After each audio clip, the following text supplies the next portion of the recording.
नमस्कार, आपण बघताय झी 24 तास. मी कमलेश सुतार. टू द पॉइंट या आमच्या विशेष कार्यक्रमात आपल्या सगळ्यांचं पुन्हा एकदा स्वागत आहे.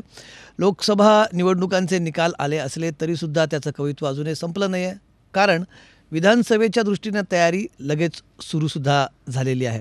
महाराष्ट्रामध्ये महाविकास आघाडीला मोठं यश मिळालं, त्यातही काँग्रेसने महाराष्ट्रामध्ये सरप्राईज कमबॅक केलेला आहे. महाराष्ट्रात एक जागा असणारा गेल्या लोकसभेला काँग्रेस आता 13 जागांवरती पोहोचला आहे. सोबतच एक आणखी अपक्षसुद्धा आहे. काँग्रेसने या सगळ्या निवडणुकांमध्ये महाराष्ट्रात मोठ्या भावाची भूमिका बजावली का छोट्या भावाची भूमिका बजावली याच्यावर ऑलरेडी चर्चा सुरू आहे.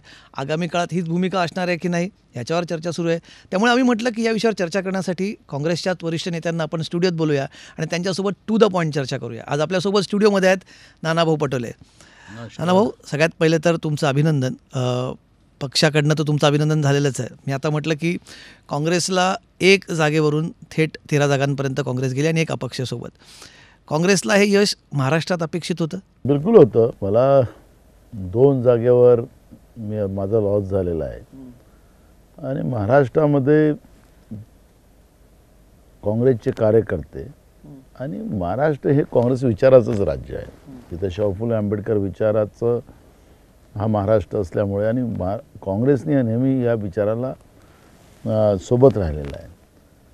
मी ज्या पद्धतीनं मोमेंट गेल्या 3 वर्षामध्ये महाराष्ट्रात उभी केली आणि मी स्वतः प्रत्येक लोकसभेला जवळून जाऊन कार्यकर्त्यांना सोबत घेऊन त्या निवडणुकीची रणनीती केली आणि त्याच्यामध्ये मला विश्वास होता की एक बदलाव महाराष्ट्रात दिसतो आहे. जनतेने निवडणूक हातात घेतलेली आहे.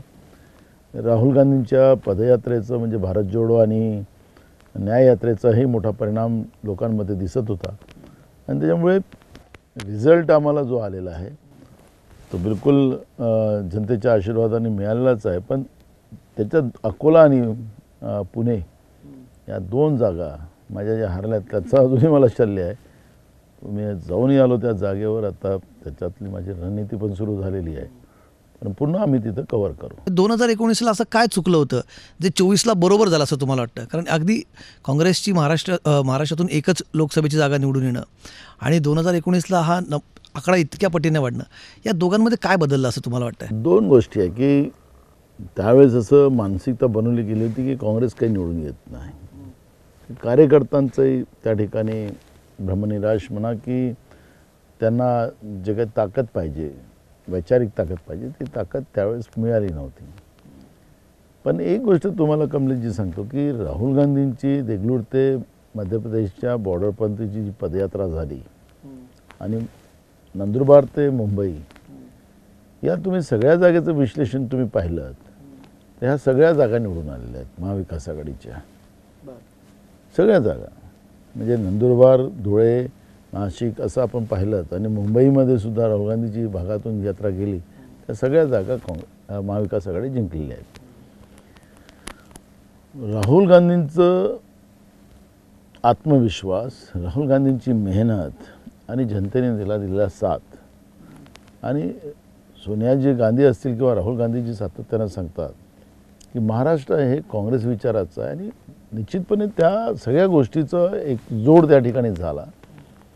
कार्यकर्त्यांची मेहनत आणि महाराष्ट्राच्या जनतेचा काँग्रेसवरचा विश्वास या सगळ्या गोष्टीचं ते फलित आहे आणि म्हणून महाराष्ट्रामध्ये आपल्याला एक बदलावाचं वारे पाहायला मिळाले आणि रिझल्टमध्ये ते आले आणि रिझल्ट आमच्या बाजून आला. शिवसेना उद्धव बाळासाहेब ठाकरे पक्ष हा दावाही करतो की आम्ही सोबत होतो म्हणून हे यश मिळालं. यावेळेस सोबती थोडे वेगळे होते म्हणून त्या यशामध्ये शिवसेनेचाही मोठा वाटा होता. कारण उद्धव ठाकरे चेहरा बनले होते, मुख्यमंत्रीपद त्यांचं गेलं होतं, त्याचं कुठेतरी हे ॲडिशन आहे असं वाटतं. बघा, मी पहिलेही सांगितलं की शरद पवार जे असतील किंवा उद्धव ठाकरे जे असतील आणि आम्ही महाविकास आघाडी म्हणून आम्ही लढलो. महाराष्ट्रात नव्हे तर देशामध्ये जी परिवर्तनाची लहर जी निर्माण केली ते उद्धवजी पण मान्य करतात आणि शरद पवारजी पण मान्य करतात की राहुल गांधीजींनी जी मोमेंट हातात घेतली, 1000 किलोमीटर ते पैदल चाललेत, लोकांना गळ्याला लावलं, त्या लोकांच्या भावना समजल्या, 5 गॅरंटी हे लोकांच्या याच्यातून दिलं. पहिल्यांदा आपण पाहिलं की आपण एखादं स्लोगन देऊन निवडणुका लोकसभेच्या लढायचो. म्हणजे इंदिराजीच्या काळात आपण पाहिलं की गरीब हटाओच्या नाऱ्यामध्ये यांनी अच्छे दिनचा नारा देऊन 2014मध्ये हे लोक सत्तेत आले. इंडिया शायनिंग होतं, इंडिया शायनिंग होतं असं स्लोगन चालायचं. पण जनतेला प्रामाणिक एक गॅरंटी देण्याचं एक पहिल्यांदा आपण या निवडणुकीमध्ये एक म्हणजे पहिल्यांदा, आता मी पण एवढे वर्ष 30 गॅरंटी त्यांनी दिली होती. 30 गॅरंटी हा शब्द त्यांनी वापरला होता. राहुलजीचाच होता. हां. मग यांनी चोरला अच्छा. नरेंद्र मोदींनी. पण मूळ प्रश्न त्याच्यामधला एक गोष्ट आपण पाहतो की प्रामाणिकपणे जनतेसाठी मग जनगणना असेल, सेन्सेस हा सगळ्यात महत्त्वाचा विषय आहे. आज बहुजनांची रोज आगपाकड होत आहे, त्यांना त्रास होते आहे. नरेंद्र मोदीच्या सरकारने डॉक्टर मनमोहन सिंग साहेबांच्या सरकारचं 2011चं जनगणना ते अजूनही मान्य केली नाही. 2021मध्ये नवीन जनगणना केली नाही. आता ते म्हणतात 2029मध्ये करू. एकीकडे बाळकृष्ण आयोग डिलिमिटेशनचं बसवला गेलेला आहे. त्या आयोगाच्या माध्यमातून एक प्रयत्न सुरू झालेला आहे की आता आरक्षणच पूर्ण देशातलं संपवायचं, ओपन व्यवस्था निर्माण करायच्या. आणि राहुल गांधींचं म्हणणं आहे की, आणि काँग्रेसचं म्हणणं असं आहे की जनगणना हा मस्ट आहे. आर्थिक, शैक्षणिक आणि सामाजिक सर्वेक्षण होणं हीच खऱ्या अर्थानं लोकशाहीचा महत्त्वाचा पाया आहे.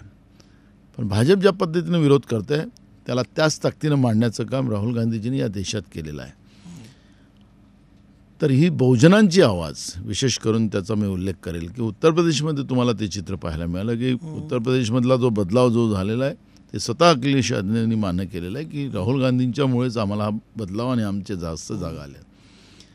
त्यामुळे हा जो श्रेय जो वाद जो आहे, मी हे म्हणणार नाही आखरी महाविकास आघाडी आणि आम्ही सगळ्या लोकांनी मिळून लढलं, पण याला मांजराच्या गळ्याला घंटी कोण बांधेल ही जेव्हा भूमिका जेव्हा देशाच्या समोर निर्माण झाली त्याच्यामध्ये राहुल गांधींचा महत्त्वाचा रोल आहे. आणि म्हणून लालकृष्ण अडवाणीजींनी, कारण की ते एक अनुभवी नेते आहेत, त्यांनीसुद्धा आजच्या युगाचा महानायक राहुल गांधी असं म्हटलं तर ते काही अडवाणींचं आणि काँग्रेसचं कधी फार विचार कधीच, त्यांच्या विचार आणि आमचे विचार नेहमी अलग राहिले. पण त्या माणसांनीसुद्धा म्हणावं तर जी काही हिंमत या युगामध्ये राहुल गांधीजींनी दाखवली त्याला कोणी आपण मागे नाही. आणि आखरी हा विजय जो आहे, ज्या दिवशी रिझल्ट आले त्या दिवशी मी सांगितलं की महाविकास आघाडीचाच मिळून हा विजय आहे, ही भूमिका आमची आहे. नाही, पण तुम्ही म्हणताय की राहुल गांधींचं हे जर यश आहे, मग एवढ्या जागा महाराष्ट्रात मिळाल्या, मग उत्तर प्रदेशात तुम्ही उल्लेख केला, उत्तर प्रदेशमध्ये एवढं मोठं यश का मिळालं नाही जसं महाराष्ट्रात मिळालं? ते आता तुम्ही चांगला प्रश्न केला. तिथं आम्ही संघटनात्मक मागे आहोत. राहुलजी गमतीनं म्हणतात की अरे तिकडे नाना पटोले नाही आहे. अच्छा, असं राहुल गांधी म्हणतात? मी इथं ज्या पद्धतीनं आम्ही पूर्ण राज्यभर फिरून छोट्या कार्यकर्त्याला या व्यवस्थेमध्ये उभं केलं, हिंमत दिली, तर प्रत्येक राज्यात हे झालं तर निश्चितपणे त्याचा फायदा काँग्रेसला होऊ शकतं. पण राहुल गांधीजींनी ती मोमेंट केली, त्याचं अखिलेश यादवनी सुद्धा मान्य केलं की राहुल गांधींच्या मोमेंटचा फायदा आम्हाला झाला. काँग्रेसला तिथं आम्हाला एक जागा होती, तिथं आता आम्ही चांगल्या संख्येने आम्ही तिथं पुढं आलेलो आहोत. हळूवार उत्तर प्रदेशही काँग्रेस आता उभी व्हायला निघालेली आहे असं चित्र आपण पाहतो आहे. त्यामुळे हे जे परिवर्तनाचं जी लहर लाट जी उभी झाली त्याला ड्यू टू राहुल गांधी असं म्हटलं तर वागू ठरणार नाही. आणि म्हणून परवा आमचे मित्र संजय राऊतांनी सांगितलं की राहुल गांधींना प्रधानमंत्र्याचा चेहरा केला असता तर अजून फायदा झाला असता. तर त्यांना उशिरा ह्या सगळ्या गोष्टी आठवल्यात, पण वास्तविकता तीच होती की एक चेहरा करून आम्ही पुढे गेलो असतो अजून फायदे जास्त आले असते. संजय राऊतांना उशिरा का जाणीव झाली असं वाटतं तुम्हाला? मला माहिती नाही, ते काय सिनियर पत्रकार पण आहेत, संपादक पण आहेत आणि राज्यसभेचा एक मोठा अनुभव त्यांना कायम, त्यांचा जन्मच राज्यसभेसाठी झालेला आहे. त्यामुळे आता त्यांना काय उशीर आलं त्याच्याबद्दल मला काही सांगता येणार नाही. दादा भाऊ, तुमचं फारच खटकी उडत असत संजय राऊतांची. काय हे प्रेम तुमचं काय, म्हणजे हे रिश्ता क्या कहलाता है? आता आम्ही ठरलेलं आहे की संजय राऊताबद्दलचं कुठलंही कॉमेंट करायचं नाही. संजय राऊत काही बोलू शकतील, त्यांच्याबद्दल आम्हाला बोलायचं नाही असं आमचं ठरलेलं आहे. दादा भाऊ, सगळेच असं म्हटलं तर कसं चालेल? भाजपचे नेते म्हणतात आम्ही संजय राऊतांबद्दल बोलणार नाही, काँग्रेसही म्हणतात आम्ही बोलणार नाही. ते तर त्यांचं समजू शकतो, त्यांचे विरोधक आहेत, तुमचे तर मित्र आहेत संजय राऊत. नाही, आम्ही त्यांच्याबद्दल प्रतिक्रिया काय द्यायची? ते देशातल्या ज्येष्ठ सभागृहाचे सदस्य आहेत. आता ज्येष्ठ सभागृहातले सदस्य असताना त्यांच्याशी आम्ही काय त्यांच्याबद्दल बोलावं असं आमचा मुद्दा आहे. आणि ह्याच्यात खूप जास्ती खोचकपणा दिसून येतोय तुमच्या नाही, स्टेटमेंट. तुम्ही असंच भांडण लावता. आमचं आम्ही कुठलंही भांडण लावतो, तुम्ही जे बोलताय त्याचं आम्ही अनालिसिस नाही, करतो. नाही, नाना नाही, भाऊ. आमचं कुठलंही भांडण नाही. आम्ही दोघंही एक मित्र आहोत. हां. पण ते आता ते म्हणाले, जसं ते म्हणाले की राहुल गांधी चेहरा असता तर कदाचित जास्त जागा मिळाल्या असत्या. ते आता असंही म्हणालेत की महाराष्ट्रामध्ये चेहरा द्यायला हवा मुख्यमंत्री पदाचा आणि उद्धव ठाकरेंच्या चेहऱ्याला पसंती आहे. तर आम्ही म्हटलं ना, नो कॉमेंट. नाही, पण असं तुम्हाला वाटतं का? कारण शरद पवारांनी आज वेगळं मत व्यक्त केलं आहे. शरद पवार म्हणतात की कलेक्टिव्ह लिडरशिप असायला पाहिजे. याच्यामुळे थोड्या या सगळ्या गोष्टींमुळे सुरुवातीच्या चर्चांमध्ये काही अडचणी येऊ शकतात असं तुम्हाला वाटतं का? नाही, मला नाही वाटणार की आता जी काही परिस्थिती आज महाराष्ट्रातली आहे, काँग्रेसला तरी असं वाटतं आणि काँग्रेसचा प्रमुख म्हणून राज्यातला मला असं वाटतं की महाविकास आघाडी म्हणूनच आम्ही पुढं जावं आणि त्या पद्धतीचीच आमची भूमिका आहे. आणि मी आजच आमच्या राष्ट्रवादीचे जे प्रदेशचे अध्यक्ष आहे जयंत पाटील, त्यांनाही योगायोगानं माझ्याबरोबरच बसतात सभागृहाला, त्यांच्याशी पण बोललो. तर आम्ही बसून आमचा प्रयत्न आहे की जुलैच्या शेवटपर्यंत या ऑगस्टच्या पहिल्या आठवड्यापर्यंत हा जागा वाटपाचा जो प्रश्न आहे हा सुटला पाहिजे असं आमचं दोघांचंही मानसिक आहे आणि त्या पद्धतीचं आम्ही काम सुरू करतो आहे. पण जागा वाटप एवढं सोपं असेल तुम्हाला असं वाटतं नाना भाऊ? कारण 48 जागा एक वेळ आपण समजू शकतो की 48 जागा कमी आहेत, त्यामुळे त्याचं वाटप थोडं सोपं पडतं. 288 जागांचं जागा वाटप काही फॉर्म्युला डोक्यात आहे का? जवळपास आता आमच्या 45, त्यांच्या दोघांच्या मिळून 110, तर 100 जवळपास 46च्या जवळजवळ जागा ह्या आमच्या तिघांच्या मिळून आहेतच. आमचे मित्रपक्ष जे आहेत त्यांच्या जागा अशा पकडून जवळपास आम्ही 170-72पर्यंत जातो. मग राहिल्या विरोधकांच्या हाती असलेल्या जागा, त्या जागांचा हिशोब घेतला तर त्या जवळपास 100 ते 110च्या घरात त्या जातात. आता ह्या सगळ्या जागांचं एकदा प्रॉपरली एक करू आणि त्या पुढे जाऊ. मला असं वाटतं की फार काही कसरत आम्हाला करावं लागेल असं नाही. आणि मेरिटच्या आधारावर जो मागच्या वेळेसही फॉर्म्युला आम्ही सातत्यानं सांगत होतो की लोकसभेला मेरिटच्या आधारावर आपण निर्णय करू. केले असते तर अजून काही जागा अजून वाढल्या असत्यात. एक मिनटं, असं काही झालं नाही असं तुम्हाला म्हणायचं आहे? ते सांगितलंच आहे, आपण जाहीरपणे सांगितलेलं आहे. बरं. आणि त्याच्या अजून जागा आपल्या वाढल्या असत्या. जी काँग्रेसची भूमिका तुम्ही राष्ट्रीय पातळीवरचाही उल्लेख या ठिकाणी केला. आम्हाला कुठल्याही परिस्थितीत काँग्रेसला BJPला सत्तेच्या बाहेर काढायचं आहे. कारण की BJP ही या व्यवस्थेलाच धोका आहे, लोकशाही व्यवस्थेलाच धोका आहे. आणि म्हणून संविधान बचाव ही मोमेंट हाती घेऊन आम्ही या निवडणुकीला पुढे गेलो आणि लोकांनी आम्हाला प्रतिसाद दिला. काही जागा मेरिटवरती वाटल्या गेल्या नाही, ते नक्की कशाबद्दल, कुठल्या जागांबद्दल होतं? म्हणजे नक्की कसलं मेरिट? बघा, जसं बुलढाण्याची जागा आम्ही हारलो, जसं इथं कीर्तिकरांची जागा हारली ती आम्ही मागितली होती. देसाईने आमची जागा घेतली होती, ती वाली जिथून आता अनिल देसाई निवडून आले, ती जागा आम्ही मागत होतो. ती नाही तर मग कीर्तिकर जिथे तुमचे लढले ती जागा आम्हाला द्या असं आमचं म्हणणं होतं. नाही दिली त्यांनी. ती जागा मिळाली असती तरी आम्ही ती जिंकली असती तर प्लस झालो असतो ना. पण कीर्तिकरांच्या जागेवरनं एवढा मोठा वाद झाला तर ती तुम्ही लढला असता तर जिंकला असतात? बिलकुल, मी तुम्हाला सांगतो, बिलकुल जिंकलो असतो. कोण जबाबदार आहे याला? मग आम्हीच सगळेजण. त्याला काय कोण जबाबदार कसं म्हणू शकतो? सगळे आम्हीच जबाबदार आहोत. आम्ही मीपणा सोडू, त्या दिवशी चांगलं होईल असं आम्हाला वाटतं. आम्ही म्हणजे तुम्ही तर आता घेतली ना माघार, मग तुम्ही जागा कमी लढलात. मी काय बोललो, मी तेच म्हटलं. तुमच्यातले काही जण, आम्ही जेव्हा महाविकास आघाडी बसतो कोणावर आरोप करायचा नाही, निर्णय घेत असताना सगळ्यांचे मिळून आम्ही निर्णय घेतो. जेव्हा तिकीट आम्ही फायनल केलं त्यावेळेस आम्ही स्वतः सगळेजण बसलो आणि त्यावेळेस जाहीर केलं. म्हणून आमचा जो प्रस्ताव पहिलेपासून होता त्या प्रस्तावाला आज पण आमची भूमिका आहे. मी तुम्हाला उदाहरणार्थ मुंबईचं मी मुद्दाहून सांगितलं. बरं नाना भाऊ, आता म्हणजे याच्यासोबत मग तुम्ही मगाशी म्हटले की आता तुम्ही संजय राऊतांचं उदाहरण दिलं की बाबा चेहरा दिला असं तर बरं झालं. असं महाराष्ट्रात द्यावा असं वाटतं तुम्हाला, चेहरा दिला जावा या क्षणाला? आम्ही जेव्हा महाविकास आघाडी बसू, आता आम्ही पुढच्या वेळेस जे मीटिंग बसू, तुमचं काय मत आहे? म्हणजे तुमचं काय मत आहे, हे दिला गेला पाहिजे चेहरा? एकतर्फा काही गोष्टी होत नाही ना त्याला. अरे मी नाना पटोलेंचं मत विचारतोय, चेहरा दिला गेला पाहिजे. दोन गोष्टी आहे. महाविकास आघाडी जेव्हा आपण म्हणून पुढे जाऊ त्यावेळेस आम्हाला सगळ्यांना मिळून निर्णय घ्यावा लागतात. तर तेव्हा आम्हाला सगळ्यांना बसून निर्णय घ्यायचा की बाबा ठीक आहे, एक चेहरा द्यायचा असेल तर मग कसं त्याचा चेहरा कसा निवडायचा त्याच्यावर एक चर्चा झाली. एकमतानं झालं तर निश्चितपणे ते चांगलं होतं. कोण वाटतं चेहरा असावा तुमचा? काय वाटतं? उद्धव ठाकरे असावा चेहरा असं वाटतं?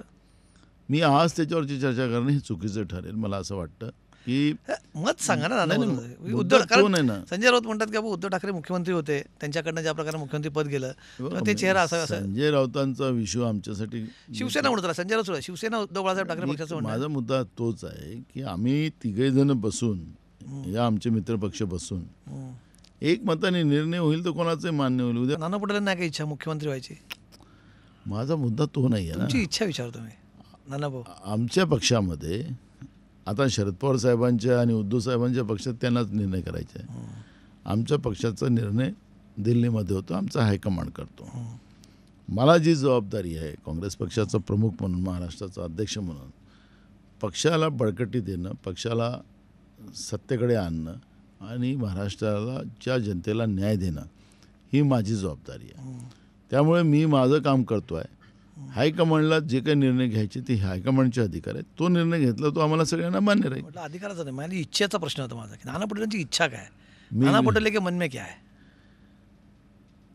मेरा इतिहास और मेरी किताब खुली है, सबको पता है. आताही मला लोकसभेत जायची संधी होती, नाही गेलो. मी महाराष्ट्र सोडायचंच नाही. मला महाराष्ट्रातल्या जे मी स्वप्न पाहिलं ते मला पूर्ण करायचं आहे आणि तो काळ मी आणणार. बरं. आणि त्यासाठी माझी मेहनत चाललेली आहे आणि मला यश त्यासाठी मिळेल. पद लागेल नाना भाऊ तुमच्याकडे, महत्वाचं मंत्री व्हावं लागेल तुम्हाला किंवा मुख्यमंत्री व्हावं लागेल. बघा दोन फक्त गोष्टी अध्यक्षपद- असतात. दोन विधानसभेच्या गोष्टी असतात अध्यक्षपदावर काय कमलेशजी, दोन गोष्टी असतात. हां. कधी कधी रिमोट कंट्रोलही खूप सारे कामं करते. तुमच्या विजयाचा मागे असं वारंवार सांगितलं, मुख्यमंत्री म्हणतात, उपमुख्यमंत्री देवेंद्र फडणवीस म्हणतात की एक फेक नॅरेटिव्हच्या आधारावरती ही निवडणूक तुम्ही जिंकली. फेक नॅरेटिव्ह उभे करण्यात आले विरोधी पक्षाकडून आणि त्या फेक नॅरेटिव्हचं नुकसान झालं. म्हणजे विशेष करून संविधान बदललं जाणार, 400 पार झालं तर संविधान बदलणे, सगळे फेक नॅरेटिव्ह आहेत आणि याचा तुम्हाला फायदा झाला, असा फेक नॅरेटिव्हचा तुमच्यावरती आरोप केला जातो आहे.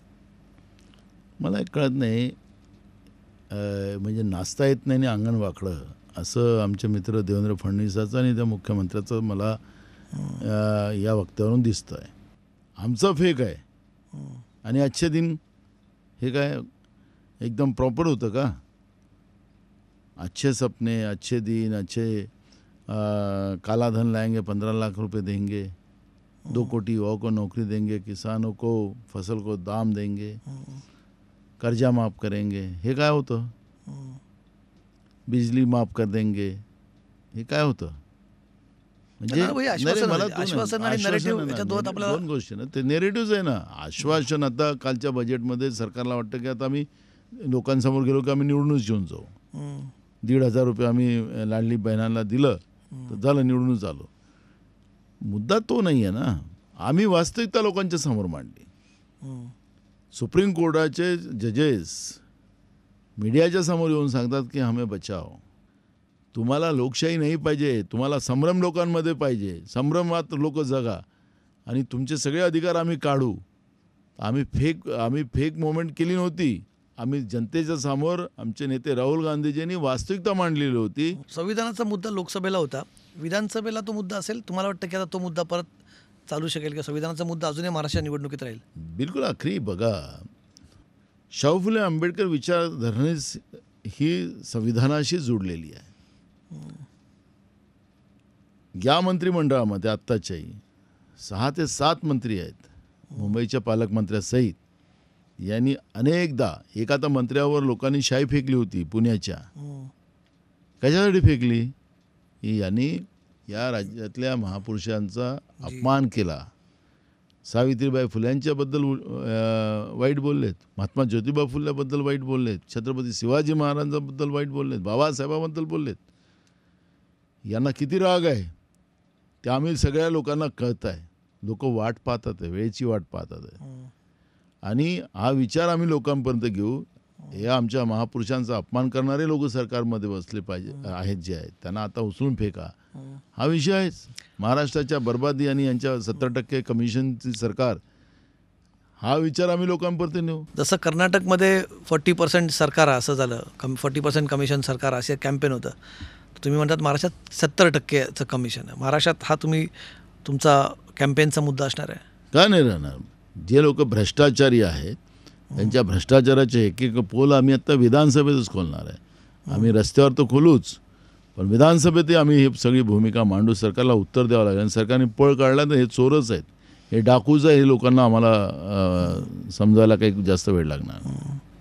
एक शिवसेनेकडनं विरोध जो मुद्दा उपस्थित केला गेला होता 2022पासूनच सरकार बदल झाल्यापासून, काय खोके सरकार असेल किंवा गद्दार असेल, तो नॅरेटिव्ह त्यांच्यासाठी आहे. त्यांची पक्ष गेलेले आहेत, त्यांची चिन्ह गेली आहेत, त्यामुळे त्यांना त्यांचं एक वेगळी सिंपतीचं वातावरण होतं.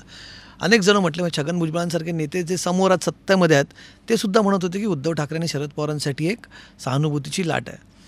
ती कदाचित विधानसभेत जास्त प्रकर्षाने समोर त्याचा वापर केला जाऊ शकतो त्या गोष्टीचा. अशा वेळेस काँग्रेस त्या भूमिकेशी त्यांच्या सहमत राहून तुम्ही त्याच मुद्द्याला पुढे नेणार आहात की त्यांचे पक्ष गेले, चिन्ह गेलं, ती सहानुभूती, की काँग्रेस आपला वेगळा मुद्दा समोर घेणार? आमचं या निवडणुकीमध्ये जवळपास महाविकास आघाडी म्हणून आम्ही जेव्हा लढू त्यावेळेस महाराष्ट्राचं जे व्हिजन आहेत ते आम्ही मिळून मांडू असा आमचा प्रयत्न आहे. त्यामुळे लोकसभेच्या निवडणुका आणि या निवडणुकीचा फरक आहे. राहिलं सिंपतीचा विषू, जे काय असेल त्या पद्धतीनं त्या भागामध्ये त्या गोष्टीला आम्ही भूमिका सार्वत्रिक मांडू, सगळे मिळून मांडू. मधल्या काळात काही नेते सोडून गेले पक्ष, मोठ्या मोठ्या घराण्यातले लोक होते, त्यांना पदही मिळाली, सगळे मला ते सोडून गेले शेवटी. पण मग नाना पटोले जेव्हा या गोष्टीकडे बघतात, हा संघर्ष नाना पटोलेंचा कसा वाटतो तुम्हाला, की सोपा नव्हता? कमलेशजी, एक गोष्ट असं आहे की मी सुरुवातीलाच माझी गोष्ट केली की मी सत्तेची लढाई नाही लढली. शाळा कॉलेजच्या जीवनामधूनच मला जे काही कळलं, जनतेच्या भावना कळल्या, शेतकरी वर्गातला असल्यामुळे शेतकऱ्यांच्या भावना कळल्या. त्याला न्याय द्यायचा असेल तर आपल्याला कुठंतरी युद्ध करावं लागेल. नाना पटोले अगर खुर्चीची लढाई लढते तर मी केंद्रात मंत्री राहिलो असतो. ती चाटुगिरी केली असती, त्यांच्या होला लावला असतं तर मी आज, कारण त्यांना पाहिजेच होतो, माझ्यासारखे माणसं, चेहरे पाहिजे होते. पण मला ती चाटुगिरी करायची नाही. जिथं माझ्या जनतेचा गळा कापला जात असेल ती सत्ता माझ्या कामाची नाही. मी राहुल गांधीचं वर्णन असं केलं की राहुल गांधींना मी आता जवळून पाहिलं, पदयात्रेत पाहिलं, जेव्हा आम्ही अमरसमोर भेटतो त्यावेळेस मी ऐकतो. त्यांची लढाई जनतेसाठी आहे, स्वतःसाठी काहीच नाही. त्यांचं आणि आमचं दोघांचं ट्युनिंग जे आहे की का जमतं त्याचं कारण तेच आहे. ज्याला म्हणतात आपल्या भाषेमध्ये मराठीत फाटके माणसं, याला काही नाही, काही चिंता करायची गरज नाही. तर ती भूमिका आमची आहे. त्याच्यामुळे संघर्ष हा माझा मित्र आहे. संघर्षाला मित्र करून मी पुढे जातो आहे आणि तोच संघर्ष मला खूप गोष्टी शिकवतो. पक्षाने एक चेहरा दिला पाहिजे असं तुम्हाला वाटतं का? राज्यातला हायकमांडनी काय निर्णय करायचा तो हायकमांडचा प्रश्न आहे. मी त्यांना म्हणू शकणार नाही की मला तुम्ही हे करा ते करा. माझं ते काय, मला राजकारणामध्ये मी तुम्हाला एक सांगतो घटना. जेव्हा मी लोकसभेचा राजीनामा दिला, मोदींच्या चेहऱ्यावर आपला राजीनामा फेकून मी वापस आलो. 8-10 दिवसानंतर राहुलजींचा मला फोन आला. मी गेलो, राहुलजींना भेटलो. त्याने मला म्हणले की इतनी बड़ी हिम्मत कैसे की आपने? मैंने मेरे को सर कोई प्रॉब्लम नहीं, मेरा ये खुर्ची उर्ची मेरा क्या है, ये तो नोटबंदी और GST लाया, हमारा OBC का मंत्रालय करने वाले थे, वो बोलते कि मैं मंत्रालय बंद करने निकला हूँ और तुम ये कर रहे हो. तो लड़ाई हो गई और मेरे को नहीं जमा, मैंने रिज़ाइन कर दिया. तो त्यांना आनंद झाला. तो अब हमारे साथ काम करो. राहुल जी ने मला ऑफर दी.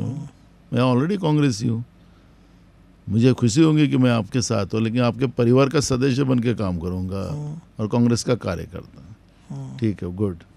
तो आप राज्यसभा चाहिए आपको? तो बोला नहीं चाहिए मुझे, मैं राज्यसभा के लिए मैं नहीं बोला. बोले आप राज्य में काम करना, विधान परिषद चाहिए. मला नाही सर. त्यांनी मला असं म्हटलं, ये गुड फेलो. म्हणजे त्यांनी आतापर्यंत राजकारणी जे पाहिले असतील निगोशिएशन करून की बाबा हे देत असेल तर आम्ही येतो. मी म्हटलं मला नको, मला तुमचा परिवाराचा सदस्य आणि काँग्रेसचा कार्यकर्ता बनवून ठेवला, मला आनंद आहे त्याचा. राज्यसभा किंवा विधान परिषद माझ्या कामाची नाही आहे. तर मी त्याच्यातला कार्यकर्ता आहे. मी खुर्चीची लढाई नाही आहे माझी. नाही तर मी त्यावेळेस तातडीनं राज्यसभा घेऊन घेतली असती, मग पुन्हा महाराष्ट्रात आलो असतो, खासदार बनून आलो असतो. काही लोकांनी केलं ना महाराष्ट्रामध्ये. राज्यसभा झाल्यानंतर काय हालत झाली माहीत आहे ना, पाहायला पण तयार नाही त्यांच्याच पार्टीचे लोक त्यांच्याकडे. मुद्दा माझा एकदम क्लिअर आहे की माझी लढाई जी आहे, माझी लढाई माझ्या स्वतःसाठी नाही, माझी लढाई महाराष्ट्राच्या जनतेची आणि त्यांच्या हक्काची, आणि मी त्यांना मिळवून देणार, हा माझा विश्वास आहे. आणि मग संविधानाचा मुद्दा हा होता पूर्णपणे याच्यामध्ये. असं करत असताना प्रकाश आंबेडकर सोबत तुमच्या नव्हते, बरेच प्रयत्न झाले, त्यांनी काँग्रेसवरती वारंवार आरोप केले, निवडणुकांनंतरही ते करतात.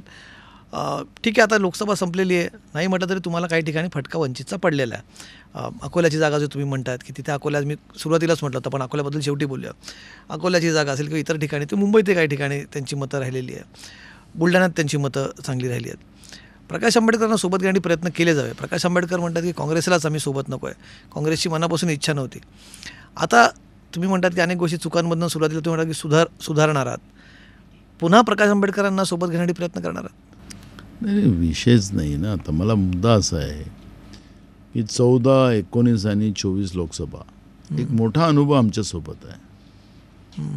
आता हा मोठा अनुभव आमच्यासोबत असताना अजून किती अनुभव घ्यावेत हाही एक प्रश्न आहे. आणि मला असं वाटतं कमलेशजी, मी असो की ते असो, आम्ही मीडियाशी बोलण्यापेक्षा पहिले डायरेक्ट आपण बसून बोलू शकतो, पण ते डायरेक्ट मीडियावरच बोलतात. आता काय असतं काय नाही म्हणून मी त्यांच्यावर कुठली प्रतिक्रिया द्यायची नाही, काही नाही. आपलं त्यांना काय बोलायचं ते बोलतील, मोठे नेते आहेत, त्यांच्याबद्दलची काही प्रतिक्रिया आपण देणारही नाही. पण मीडियावर बोलून काही समजा वाटाघाटी होत असतील मीडियावर, किंवा आमचं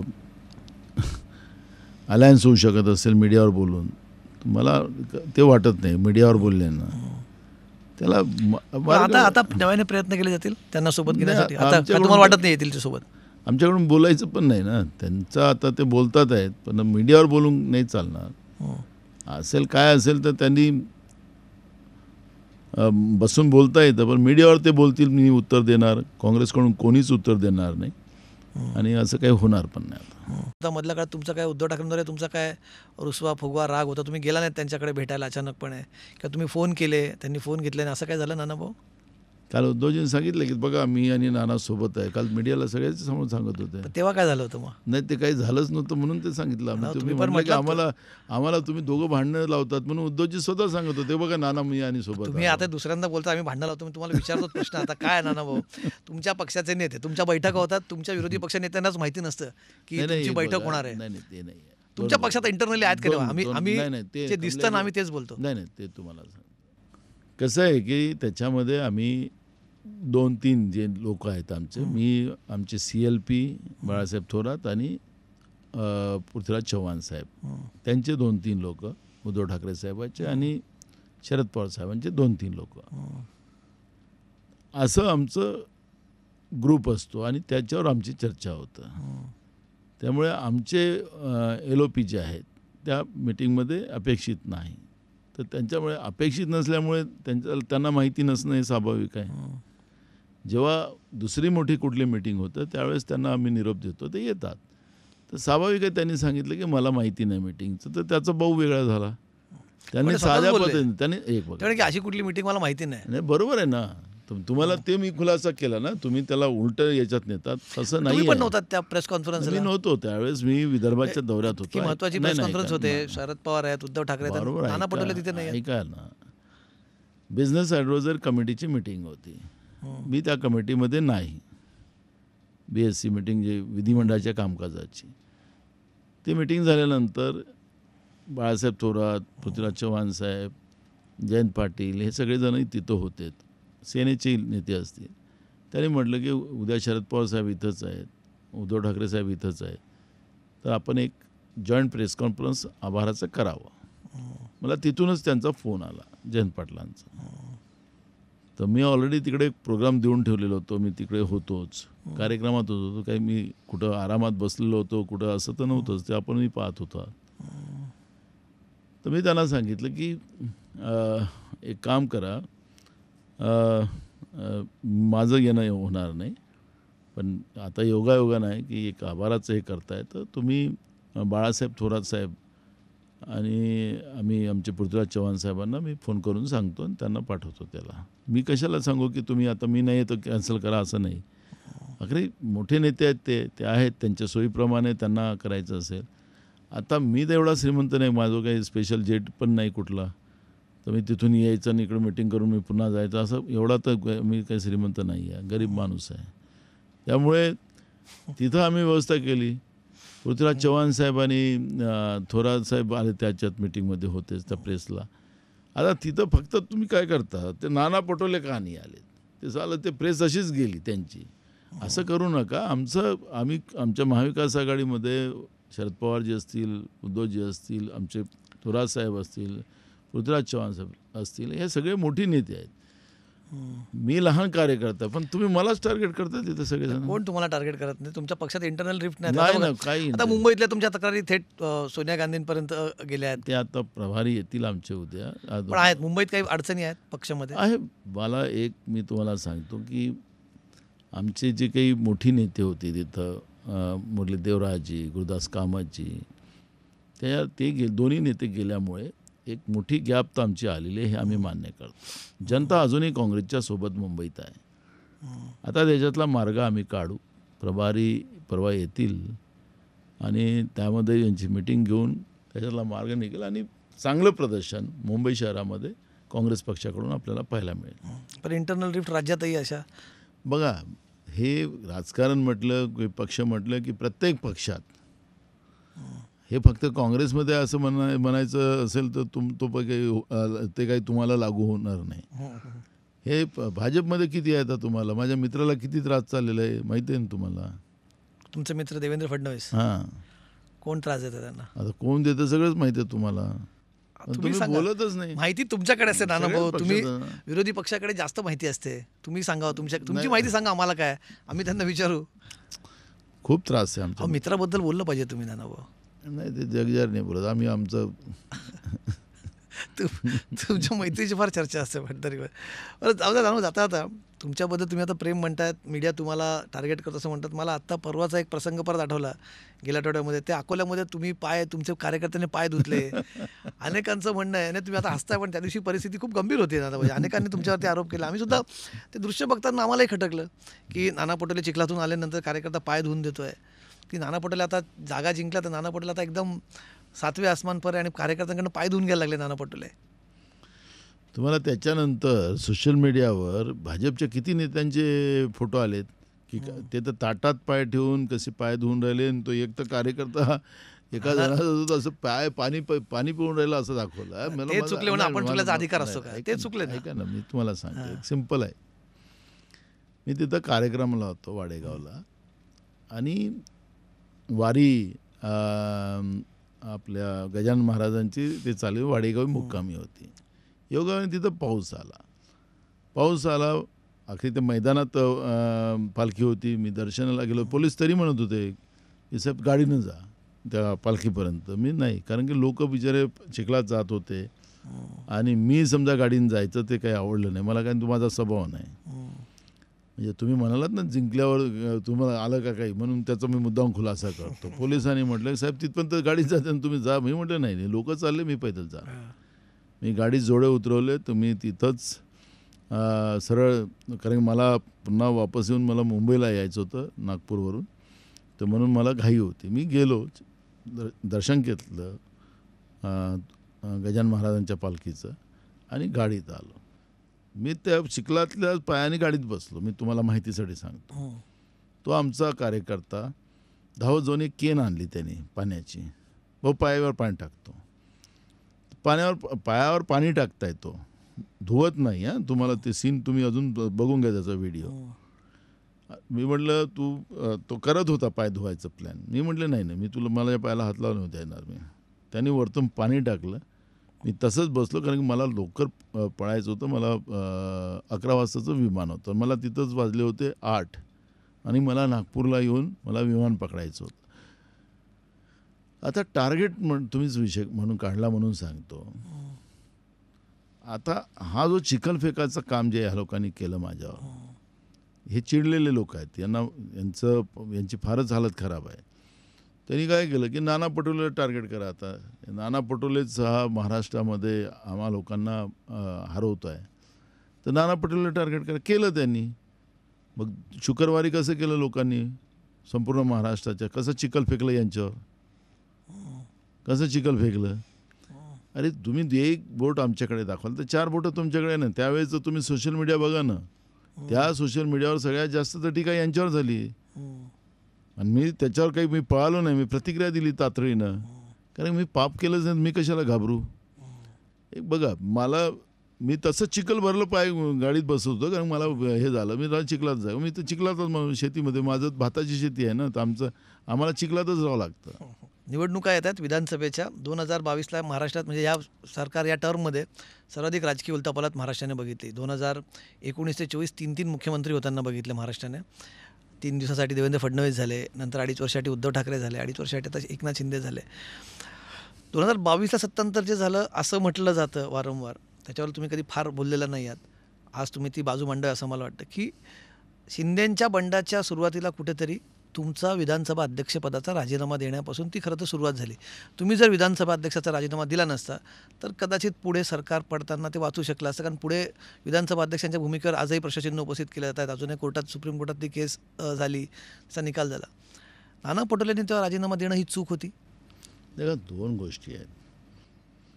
महाविकास आघाडीचं सरकार होतं. तुम्ही आता विचारलं, अजून स्पष्टीकरण त्याच्यात देतो. जी, माझ्या पक्षाला मी विधानसभा अध्यक्ष ठेवायचं का नाही ठेवायचं हे माझ्या पक्षाचा अधिकार आहे. त्यांना मला तिथून काढून मंत्री करायचं की नाही करायचं तो त्यांचा अधिकार आहे. तुम्ही राज्याचे मुख्यमंत्री आहेत, तुम्हाला राहायचं की नाही राहायचं तो तुमच्या पक्षाचा निर्णय आहे. राज्याचे उपमुख्यमंत्री आहेत, तुम्ही तुमचं राहायचं की नाही तुमच्या पक्षाचा निर्णय आहे. कोणाला अध्यक्ष करायचं, कोणाला मुख्यमंत्री करायचं या कोणाला उपमुख्यमंत्री करायचं हे डिसाईड नव्हतं.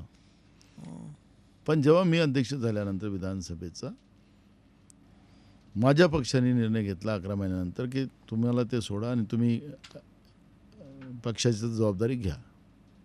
पक्षाचा कार्यकर्ता म्हणून मला त्या आदेशाचं पालन करावं लागलं. माझा सवाल याच्यामध्ये एकच आहे.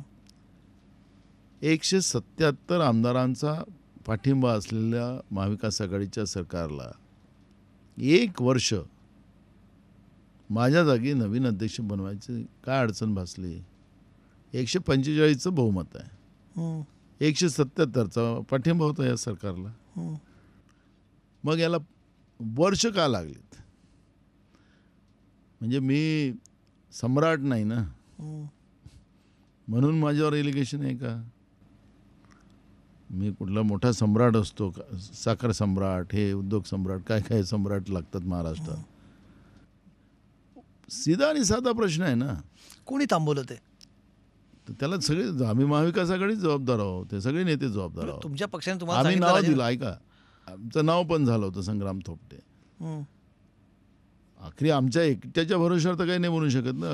अगदी स्पष्ट तुम्ही बोला ना. राष्ट्रवादीने थांबवलं का शिवसेनेने थांबवलं? कोणाचं असेल तर आता काय, उद्धव ठाकरे साहेब आणि पवार साहेब नेते आहेत, मला त्यांच्याबद्दल काही बोलायचं नाही. माझा मुद्दा असा आहे, एवढं स्पष्ट बोलतात, माझा सवाल एवढाच आहे, 1 वर्ष अध्यक्ष होण्यासाठी का थांबवलं गेलं ते अगर सांगितलं गेलं ते प्रश्न सुटेल.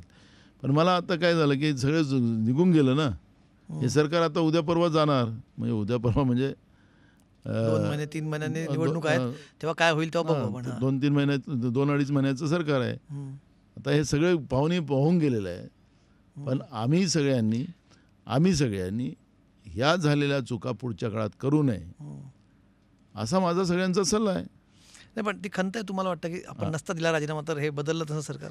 मी माझ्या पक्षाच्या, तुम्हाला व्यक्तिगत नाना पटोलेंना खंत किंवा पक्षामध्ये खंत आहे अशी 2 गोष्टी आहेत. मला असं म्हणता येईल की 2/3 मेजॉरिटी घेऊन एखादा पक्षातला गट बाहेर पडत असेल तर त्याला काय करू शकाल तुम्ही?